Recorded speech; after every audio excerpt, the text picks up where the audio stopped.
Γεια σας, καλώς ορίσατε στο κανάλι μου, George 2010. Σήμερα θα κάνουμε unboxing το Keychron C3 Pro, ένα μηχανικό πληκτρολόγιο στην εξαιρετική τιμή των 40 ευρώ. Με red switches τα οποία είναι hot swappable και keycaps τα οποία μπορείς να τα αλλάξεις όποτε θες. Και στο κουτί έρχεται με ένα keycap puller για να μην χρειάζεται να αγοράσεις άλλο. Πάμε να το δούμε.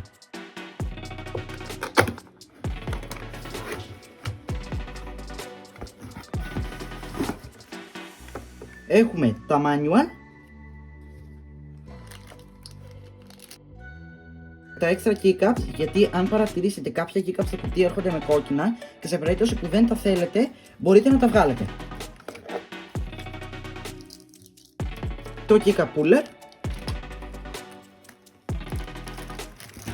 και το πληκτρολόγιο.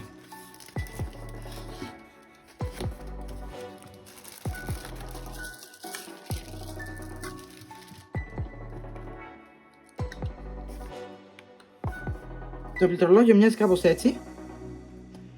Είναι ενσύρματο και είναι συγκεκριμένα με το δικό του καλώδιο, το οποίο κουμπώνει εδώ πίσω, με αποτέλεσμα αν του τραβήξετε πάρα πολύ απότομα από το γραφείο σας να μην πεταχτεί και να μην χαλάσει η θύρα.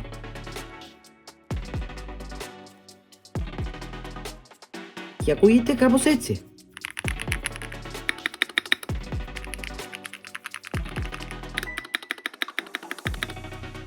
Λειτουργεί και με Windows και με Mac. Μπορείς να αλλάξεις τα χρώματα πατώντας FN και SL και θα το δούμε σε ένα λεπτό με χρώμα. Δυστυχώς το μόνο χρώμα που παρέχει αυτό το πληκτρολόγιο είναι κόκκινο, αλλά είναι κυρίως γιατί το πληκτρολόγιο αυτό δεν είναι και κυρίως φτιαγμένο για gaming. Είναι για όλες τις χρήσεις. Gaming, office, typing και έχει διάφορα modes για το χρώμα.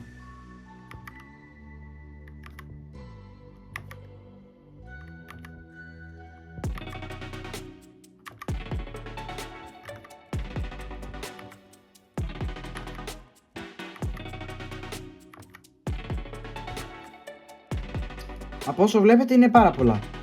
Με έναν εξαιρετικό ήχο και μια εξαιρετική τιμή των 40 ευρώ. Εγώ προσωπικά το πήρα με red switches. Αυτό είναι το σημερινό μας βίντεο, παιδιά. Αν σας άρεσε κάντε ένα like και μια εγγραφή. Εμείς θα τα πούμε σε ένα άλλο βίντεο. Γεια σας!